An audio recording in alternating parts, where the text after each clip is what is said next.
ऐसा कहा जाता है you will continue to suffer if you have an emotional reaction to everything that is said to you.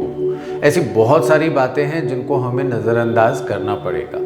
इसमें अगर हम 80-20 रूल लगा दें तो 80% of the matter and material जो हम सुनते हैं हमें उसे इग्नोर करना चाहिए और बड़े रिस्ट्रेंट के साथ यानी संयम के साथ जो पावर हमारे अंदर बैठी हुई है लेकिन हमें उसके बारे में इतना पता नहीं है। द पावर, ऐसी ही एक पावर इनसाइड है और ये है पावर ऑफ लॉजिक। इसे अप्लाई करते रहना है और किसी भी बात पर रिएक्ट करने के पहले सोचना है कि इसे मैं तवज्जो दूं या नहीं।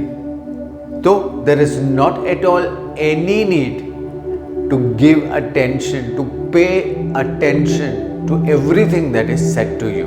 तो एक बात तो पक्की है, you will continue to suffer if you have an emotional reaction to everything that is said to you। इसलिए restraint लगाएं, संयम से सोचें और चूज करें कि कौन कौन सी वो 20% बातें हैं जिनके लिए आपको रिएक्ट करना चाहिए।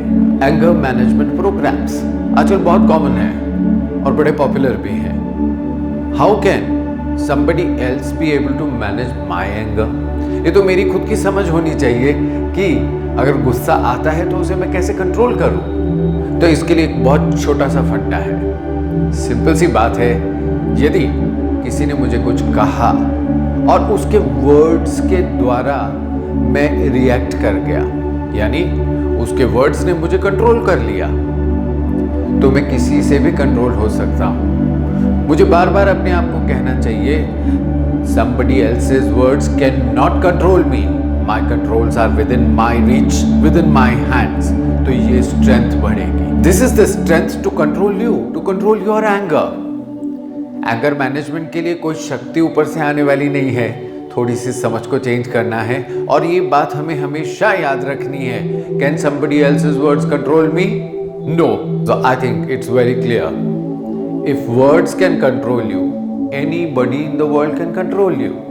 यदि शब्दों से आपको कंट्रोल किया जा सकता है तो आपको दुनिया का कोई भी शख्स अपने चंगुल में ले सकता है।